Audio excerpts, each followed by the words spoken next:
Well, thank you all very much for making your way in. I think we will start with the final few stragglers about to take your seats. So, hello and welcome to the 2023 Horseracing Industry Conference. My name is Rishi Prasad, and I'll be your host at this year's event, which will explore the theme, Modernising Racing, How Far and How Fast. When developing the agenda for this year's conference, the Racing Foundation and the University of Liverpool Management School did so with the belief that in order to discuss the future of the sport, it was imperative that we engage a younger audience and make their voices heard. So we'd therefore particularly like to extend a warm welcome to our under-25 panel, the participants who represent the next generation of racing's fan base and workforce. Also, environmental sustainability has been embedded into the conference this year, not only through its inclusion on the agenda, but by its sustainable practices, from reusable conference signage to a digital brochure to lanyards that you're all wearing made from recycled bottles, replacing traditional plastic name badges, to serving a locally produced lunch. The Racing Foundation and the University of Liverpool Management School are addressing all aspects of our environmental impact in delivering the event and will offset its remaining carbon through an approved offset scheme. We thank you, our delegates, in advance for your cooperation and support of us delivering the conference as sustainably as we can. Today's agenda, which commences with an address from the chair of the Commercial Committee, covers an exploration of the current racing product before concerning itself with the equine breeding landscape and examining the sport's progress in the area of environmental sustainability. There will also be the opportunity to ask racing leaders any pertinent questions raised throughout the conference during our leadership panel, which will be at the end of the day. On behalf of the Racing Foundation and the University of Liverpool Management School, please enjoy the conference, listen, participate, network if you can, and then challenge yourself about how you and your organisation can play a part to ensure racing's sustainability in every sense of that word. The first speaker of the day delivers this year's Keynote Address with a view from the Commercial Committee on industry plans. David Jones is a chair of the Commercial Committee, which aims to achieve the long-term change through collaboration. David was appointed to the BHA board in January 2021. He's the BHA's Senior Independent Director and also chairs the Audit Committee, is a member of the Rules Committee, Integrity Advisory Committee, it's a long list, David, Nominations Committee, People and Remuneration Committee, and he's also the board's Diversity and Inclusion Champion.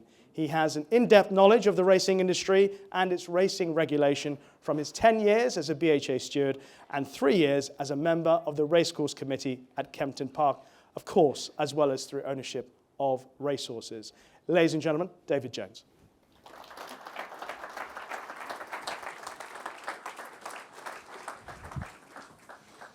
It's lovely to be here. I hope I don't look like that photo. That looks like a man in the headlights, doesn't it, really? We've got a lovely PA at the BHA, but that's the picture she chose. So I've got a better picture coming up. But it's lovely to be here at York. I don't know whether William Darby, the CEO, is here yet. No hand went up. He's due anyway. It's only my second visit to York. I came to see the Thoroughbred Industry Employee Awards because it was hosted here. And I've only been racing once, but it was a very, very special day. I thought the racing was absolutely fantastic.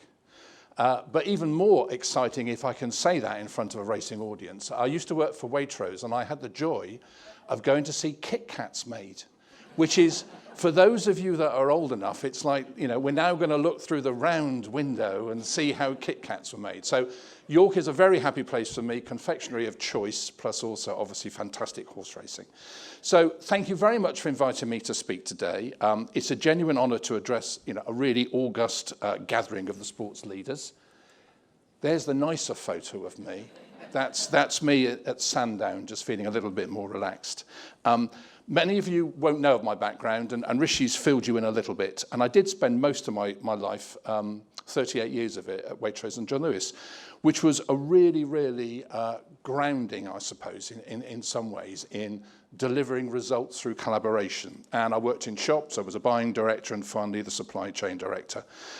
As I explained to the Thoroughbred Breeders Association board when I met with them, My experience is probably more livestock rather than bloodstock, because 2 of the jobs I did at Waitrose were meat buyer and then dairy buyer. And I probably had the best job title in the world, because I was the central buyer, pork, bacon and sausages. And I think if you called central casting, you would get somebody looking like me, wouldn't you, if you wanted a central buyer, pork, bacon and sausages. The reality of it, though, it was really interesting for me, because I really got to understand the importance of the rural economy, because I spent a lot of time visiting farms and farmers. And so I got to understand that, and also got to understand a little of its fragility as well, but a little bit more of that a bit later on. As Rishi said, I've done quite a lot in racing, so I hope you would see me not just as a sort of corporate suit. And really, my love of racing started. My grandfather got me into racing when I was about 8 or 9, because I just knew he was incredibly excited about it. He used to look after me in the summer holidays. He used to say, let's go for a walk. Then he'd say, just wait there. And he'd go through this beaded curtain. And then 5 minutes later, he'd come back out and he'd either say, we're going to go and get an ice cream, or he'd say, we're going home. And it's only later on I knew exactly what he was doing in that space. But his love of the sport brought me into the sport. And as Rishi said, I was very lucky to be a BHA steward and steward panel's chair for 10 years. I stewarded at the Derby. I was the chair of the panel on Champions Day, and I absolutely loved it. And then got to know a little bit about racecourses at Kempton, and also ownership and the joys and the lows sometimes of that. So he's right, the BHA is full of committees. He's run off a few. Commercial committee, audit committee, rules, integrity, nominations, people and remuneration. You'll see some of that when I talk about the strategy. And there are, people say there are too many committees in racing, but it's the way we do things. And I was also the person who chaired the WHIP consultation steering group, and you'd think I would have learnt my lesson by now, but there we are.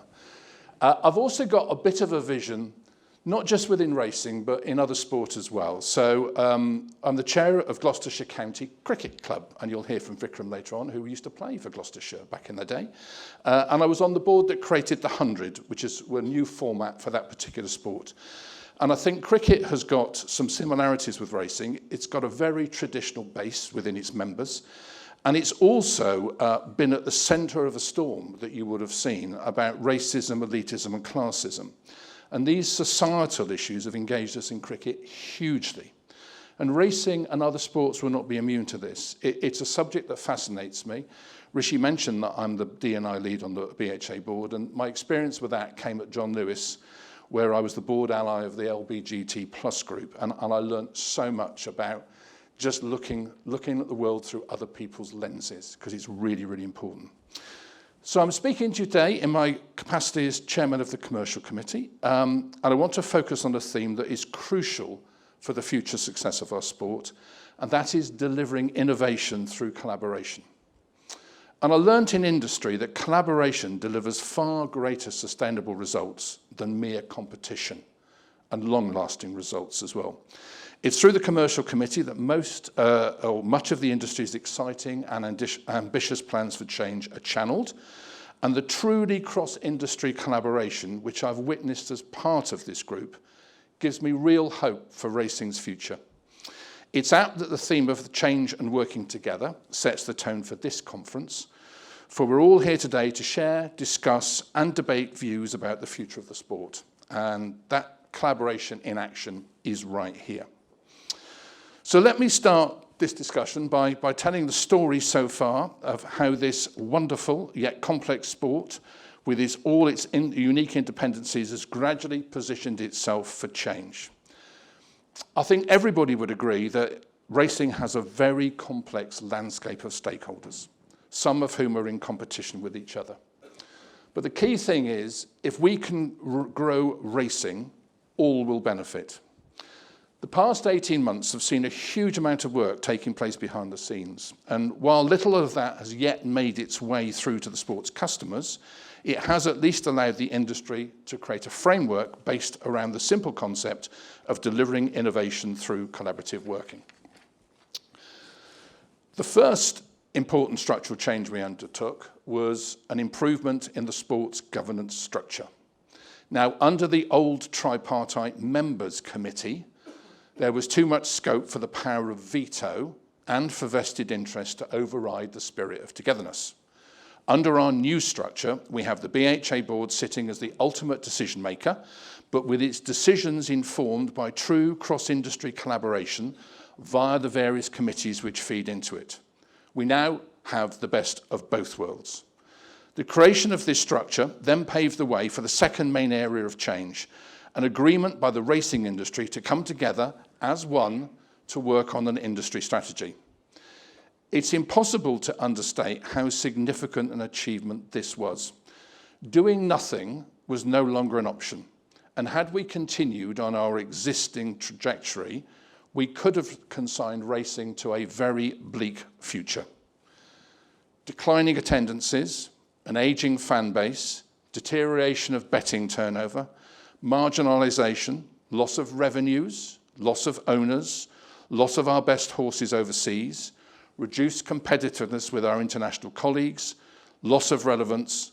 The list is really long and actually quite grim. It's made worse by the very substantial headwinds we face with the challenges presented by the Gambling Commission's current consultation, among the most pressing and most threatening. While concerns about the Commission's proposals are keenly felt across racing, I'm encouraged to see that the industry has been incredibly unified and effective in both its public and private lobbying and campaigning around this issue. There we see it again, collaboration and people working together. So 2 significant structural changes, but to what end? Well, last September, we gathered many of the industry's core players into a room on the north bank of the Thames for 2 days to put rocket boosters under the process of developing an exciting industry strategy. And what we found in that meeting was a huge collective appetite to work together to address the challenges facing the sport. The overall vision of the strategy, agreed by the people in that room, is a sustainable model for British racing, enabling revenue growth, retention of our social licence to operate, and innovation. Unpacking that a little leads us to ask, what exactly does the word sustainability mean for our sport? Firstly, you can't do anything if you're not financially sustainable. That is absolutely fundamental. So what does financial security look like in British racing?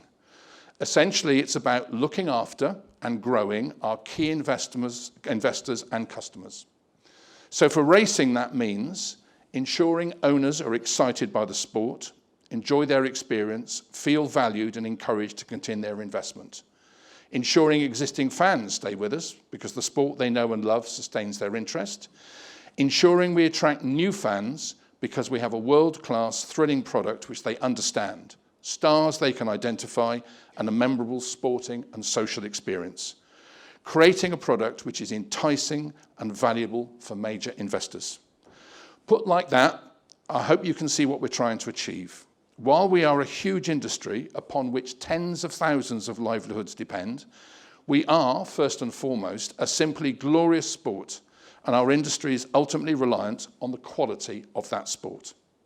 This also extends, of course, to the funding the sport receives through the horse race betting levy. The sport is currently engaged in extensive discussion with the betting industry to reach an agreement on a levy deal without the need of government intervention. Those talks have been conducted in a spirit of huge goodwill, and we must wish all those involved in them the best of luck. Secondly, you need your operations to be sustainable through your supply chain, which in our case can be characterised, for example, through a sufficient, happy, motivated workforce. Nothing happens without well-trained and motivated people, and also a supply of horses across all echelons of the sport. It is also about showing resilience against external challenges, such as environmental threats. Finally, it is about the need to sustain our social licence to operate. I'm sure we're all acutely aware of the existential threat to racing should we lose public support for that licence. We cannot be blind to society's direction of travel on animal welfare, and how we deal with this issue should be at the forefront of all our collective thinking. I think back to my retail days, and when I was a meat buyer in the 90s, we thought of the vegetarian market as no more than 4%, and the vegan market ultra niche. 30 years later, how things have changed. Vegan food ranges in all supermarkets, and if you buy a coffee in London or any large city and ask for dairy milk, you're definitely in the minority against soya, almond, or coconut. And this, in some ways, is a manifestation, I think, of how our relationship with animals has changed. Looking at the industry strategy then, it can be broadly divided into three main strands covered by the areas of the industry governance structure. So firstly, you've got our revenue drivers. That's namely customers, which are fans, bettors, owners, racegoers and viewers. And the commercial committee, which I chair, deals with that area. Secondly, our social license and enablers, namely our people, our horses, our communities and the environment. The industry programme group oversees this work, with working parties such as the Industry People Board and the Horse Welfare Board playing a key role, and there are representatives of those two organisations here. And finally, integrity, which is covered by the Integrity Advisory Committee. So 12 months on from that pivotal meeting in September last year, what exactly have we achieved and what can people expect to see as a result? Well, let me start with the Commercial Committee. The most obvious area of progress here has been in the development of the 2024 fixture list, which contains significant innovation delivered through collaboration, and about which I'm sure you are familiar.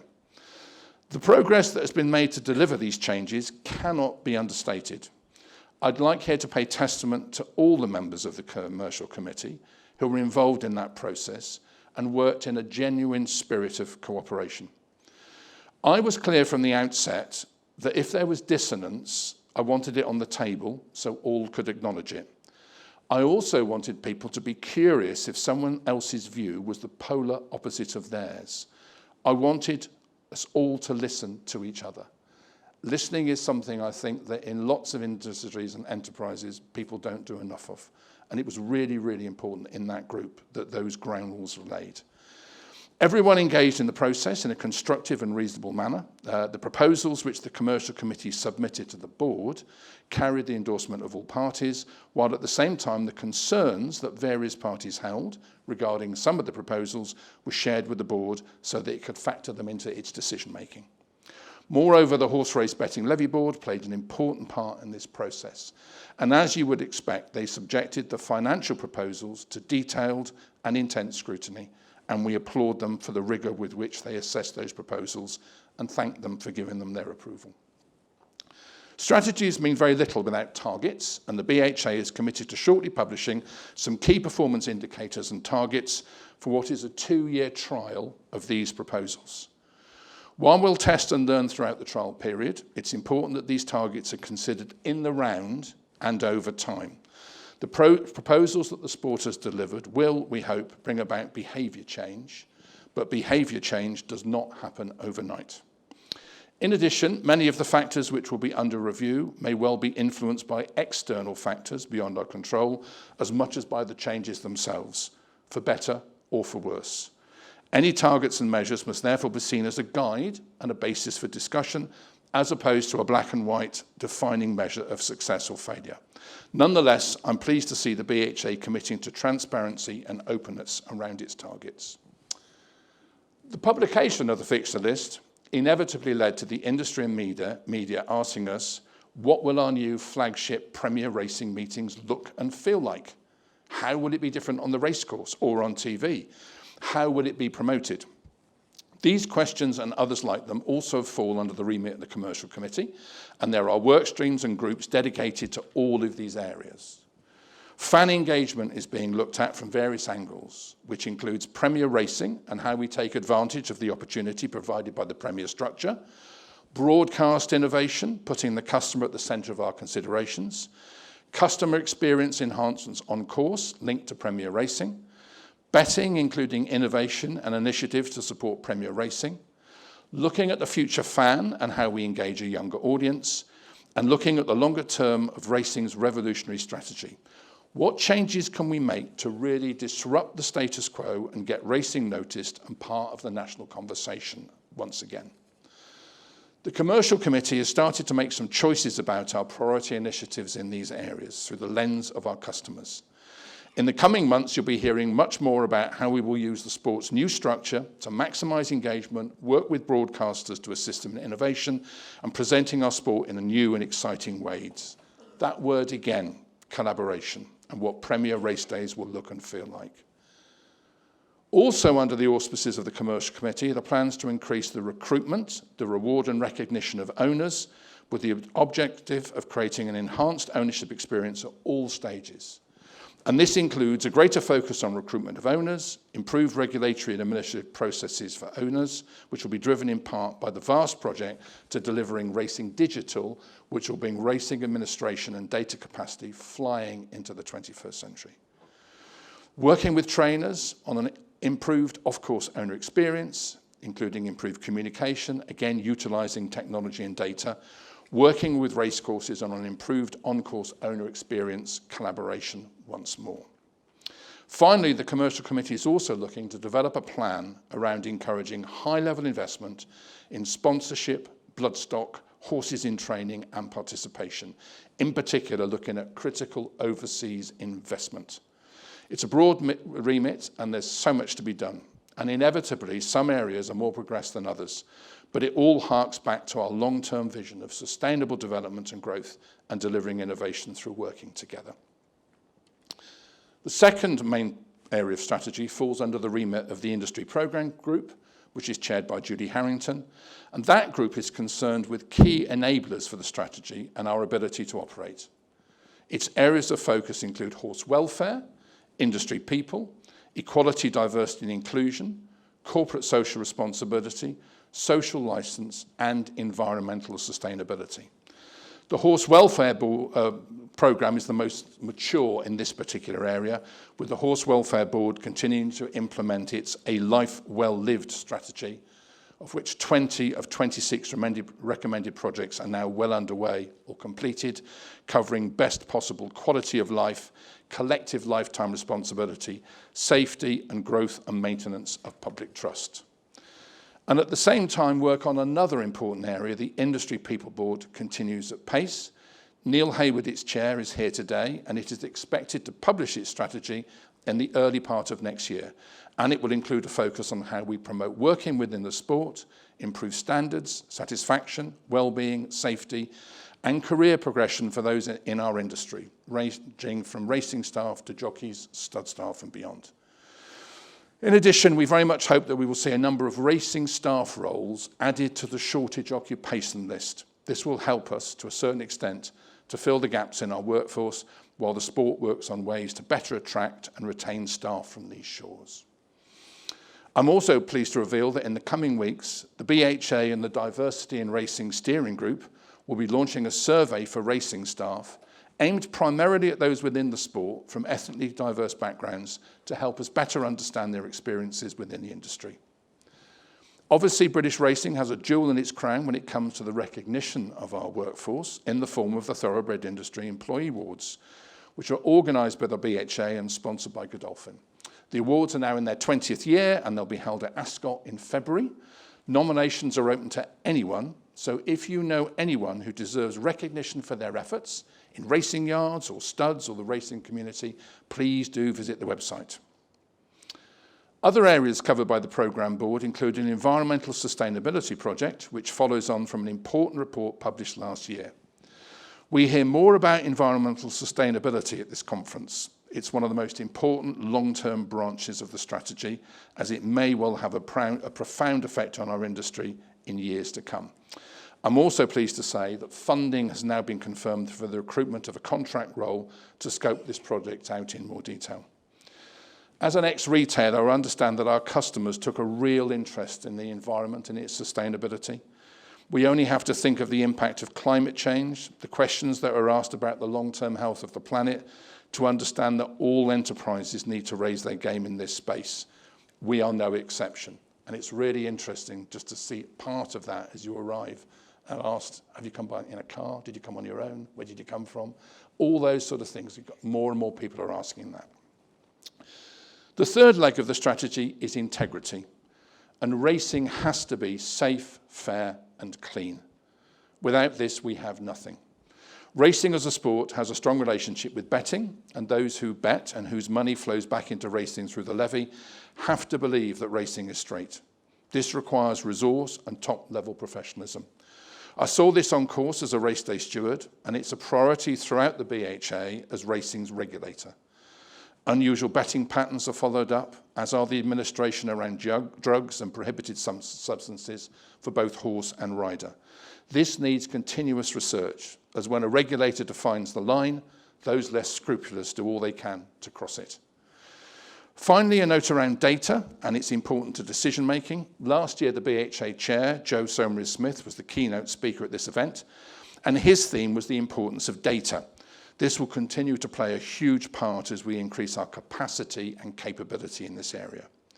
We already have better data than this time last year, which means we now have a better understanding of our customers, including owners and fans.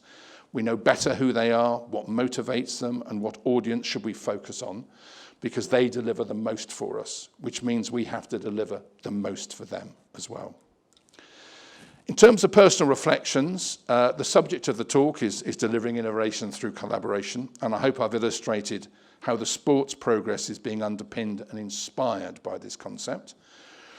I'd also like to provide a personal reflection on a few of my learnings and insights into the process. Firstly, I think the strategy work has clearly benefited from the shared vision to which I introduced you earlier. From day one, everyone has bought into what we're trying to achieve, because it's understandable and realistic, and it will continue to drive our thinking. Secondly, I will stress the importance of getting organised for success. This is far more than just assigning roles and responsibilities to so-called leaders in the sport. It's also about providing a structure beneath that leadership to actually deliver projects, ensuring that they're properly resourced and funded. Thirdly, gathering a wide range of perspectives is essential, giving everyone space to express their view, to actively listen and be respectful of dissonance. In fact, more than that, using and utilising that dissonance. Through debate and sharing of views is usually how the best decisions are made. Fourth, when we talk about collaboration, we shouldn't fall into the trap of just listening to ourselves, the same people who have been in the room for many years. The focus must also be on our customers and investors, as it's through understanding them and their needs that the path to growth lies. Fifth, trust between all parties is key, as is people taking ownership. There's no room for passengers on a journey of this nature. Sixth, using data is essential, and the sport has come a long way on that front. And finally, it's extraordinarily pleasing to see how behaviours have changed as this process has played out. Openness, trust, empathy may all seem like soft words when you're talking about a multi-billion-pound sport and industry, but their importance should not be underestimated. The ongoing behaviour change must continue, or we are unlikely to achieve the innovation through collaboration that we need now and in the future. The work we have delivered so far has attracted a lot of attention, especially the innovations around the 2024 fixture list, but in reality, it is just a foundation. This is a long-term piece of work which aspires to deliver genuine, meaningful, lasting change. There are a number of challenges we face. The foundations of the work are fragile, and we'll need to continue to demonstrate the spirit of cooperation and collaborate and to buy into it if we're going to continue to innovate. At the same time, I hope that our confidence will grow as we start to see the new way of getting things done, and it starts to become clear what is going to work and where our paths to growth lie. It's important that our work doesn't become siloed, and we must keep talking. Measurement and transparency will be key, and if we are to move towards a new test and learn style approach. We mustn't be afraid of failure. Not everything we try will work. We will learn as we go, focus on the things that do work, and not be afraid to let go of the things that don't. That isn't failure, it's leadership. I'd like to conclude by saying that I've never been more enthusiastic about our sport's future. We face really difficult headwinds, we all know that.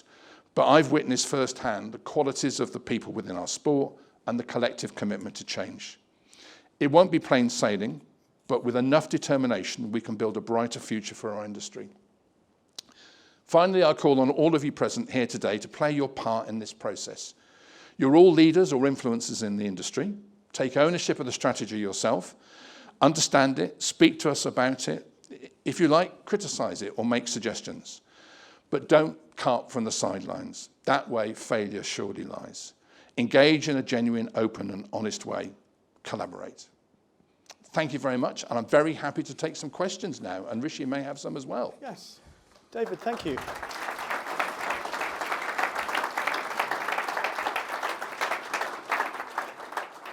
David, thank you very much. I might just start with the first question. Go on. And it's a generic, somewhat, some may say cynical. But some of what you said, a lot of what you said, it's not the first time that people have heard this. I've been working in the industry now for 26 years. I don't think a month, a week, a day has gone by without the phrase racing faces challenges, headwinds as you call them. There's optimism for the future. Lots of strategies from the commercial committee, from the industry people board, etc. If there was one reason for optimism, one specific thing, why this is now going to be different from all the previous things that so many of us in this room have heard before, why is this a different time? Why now are we finally going to get the better of all the challenges that we've faced? It sounds quite dry and quite governance sort of stuff, but the change of structure is enormous. The fact that the tripartite agreement has gone and the veto has gone, and now you've actually got the BHA board that is taking on board strategy for the whole industry is absolutely massive. And I guess my year working with the commercial committee, a lot of it has been gaining the trust of the people on that committee to realise it is an issue. It's very easy in life to run back to your own little bit and convince yourself that everything's okay. They're talking up there, but what's going to actually happen here? What I have fundamentally seen is a real ambition to change things. And I know, people will say, we've talked about collaboration before, but I've seen people with really competing priorities come into a room, acknowledge those competing priorities and do something about it. And not just do the yeah, and I'll go off and slag everybody off from the sidelines. So I haven't been involved as long as you have in racing, so I haven't got that 27 years experience. I've got a lot of experience in business, and actually getting your people right to affect change is really important. So the most important thing, I think, is people saying to the BHA, you're the umbrella over this, go off and make some decisions. It's really easy when you make decisions for them people to say, well, I wouldn't have done that, or how can you do this, or what's that based on, or what evidence have you got? But in life sometimes you've got to make judgments, and you've got to push things forward. And I think also we've got the freedom to make some judgments and move things forward. To do nothing's not an option. You could sit for years waiting for the right data. Let's make some informed choices. Let's move forward. And let's be brave enough sometimes to say, I don't think that's right, we're going to change it, without people saying, well, you shouldn't have done that in the first place. A long answer, but it's the governance and the change, I think, in people, the way people look at each other, which is the biggest thing for me. That's the biggest hook to hang this on. Better governance. Okay. Well, no, don't see better governance. BHA say better governance leads to better decision making. It's governance. People. I mean, it's people working together. That is really what governance is about. It's people working together to affect change. Do we have questions from the floor for David? Nigel. Morning, David. Hello, Nigel. Very good presentation. Thank you very much. My main concern is that over the years, we do seem to spend most of the time talking to ourselves. Everybody in this room will have known bits and pieces about what you talked about, and indeed putting it together was great. One of the bottom line on the very first slide was, in my view, one of the classic weaknesses of the BHA, which is communications. There you are. Past it. Communication again. Now, it's no good talking to me about this. Well, it is. It's interesting. But I think we've got to find a way of communicating this to the broader public. And however good and however magnificent the new fixture list is and so on and so forth, I don't think a man in the street would have a clue what we're talking about. And I think we need to find a way of getting that across. So I'll push back gently, Nigel. Yeah, I'll push back gently. Because whenever you come up with anything, the easiest thing is to say, well, I don't know what the BHA's done that for. Yeah? The top bit is really clean. This is an industry strategy. This is not the BHA strategy. This is the BHA helping deliver an industry strategy. I think we all need to communicate this stuff. It's not just the BHA. And I agree with what you say, that we talk to ourselves in a closed room, lots of people about racing, without looking out there in terms of what's going on. You'll hear from Vikram later about cricket's ability to look outside itself. And we have to do that, and we have to be brave in terms of new formats. It's interesting, when you talk to people about people who aren't involved in racing, if you talk to them generally about sport and what they're looking for fast, exciting, short bursts of action, really. The attention span is completely gone, yeah? So you're not going to get anybody to sit there for a whole day and watch something. I want short bursts of action. If you think about racing, it's sort of what we do, in a way. You've got 2 minutes of action, then 28 minutes of waiting around for the next bit of action. And I caricature it slightly. But I do think there are elements in this sport that can appeal to people out there. We do put barriers in the way. I had a fascinating conversation just with a few people at the back there, just about the language we use. He might be up against it because he's carrying 9 stone 12. Now, that doesn't mean anything to anybody out there. So I think there are things that we have to do as well with the way that we present the sport in a different. There's a few nods going on here. I think they're thinking he's not 9 stone 12, so I don't know why he's talking about that. But I think the communications agenda is important. I think we're not going to do anything if we don't, and I think it's a fair challenge, Nigel. But I would argue that all of us have a responsibility in this room to communicate what we're actually trying to do, and reach out and hook people into this sport, which is really exciting. My grandfather doing that little walk down the road with me when I was 8 has hooked me in for over 50 years to this sport. And I think it's really important, and I think that personal approach to stuff is important. I blame the broadcasters. Do we have any other questions for... Yes.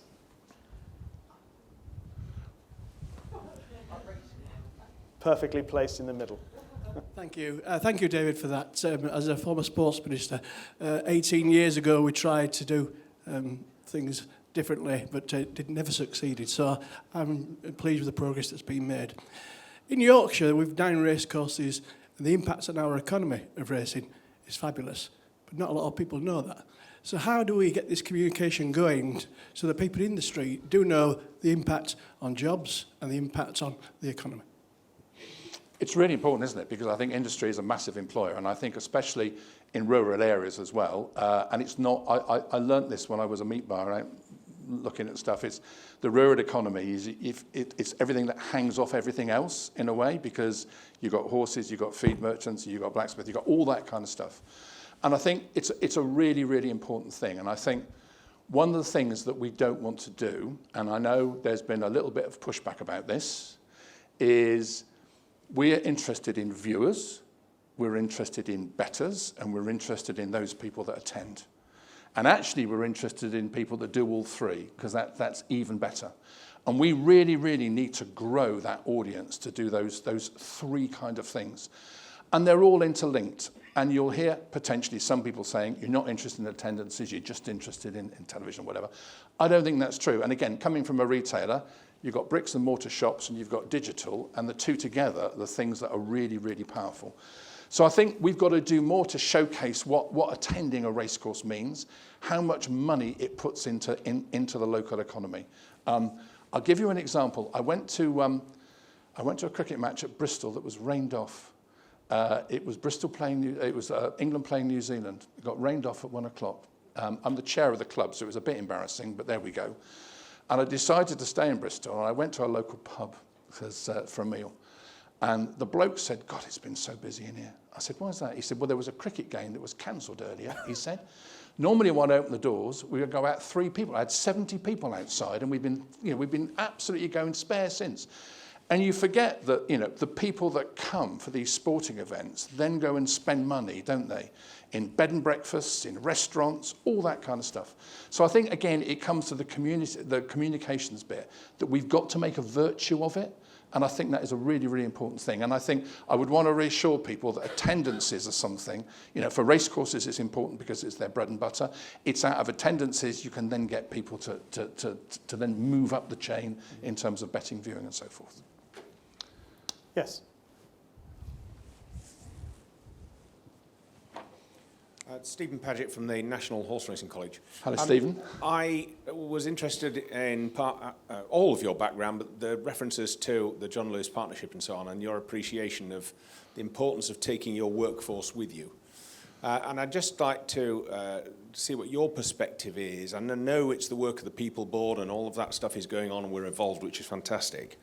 But in Do you believe that through influences like yours and at BHA board level, there is an appreciation of the importance of that, taking the workforce along on the journey as the vital contributor? Because the horses won't do the thing on their own.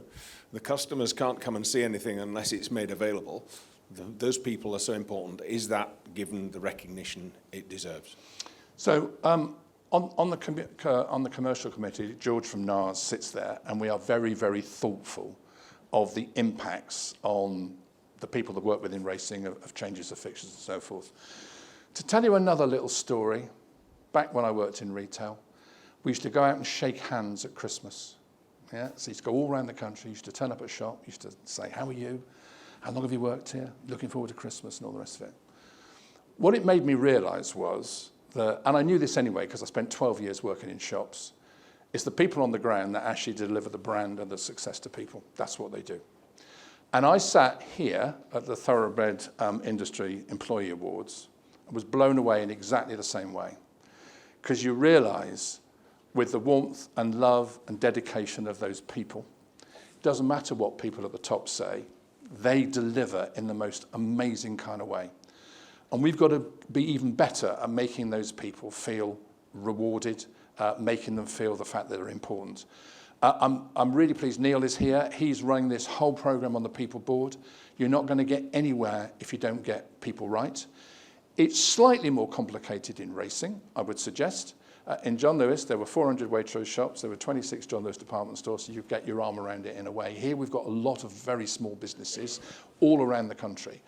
But I think businesses that can make a difference through their people are the ones that are going to survive. And I think the biggest plus point we've got, Stephen, is I think we've sort of said not everything is right, which is why we've got this people board. And I know the board are really going to be listening to the input that comes in through that industry program group, through the industry board.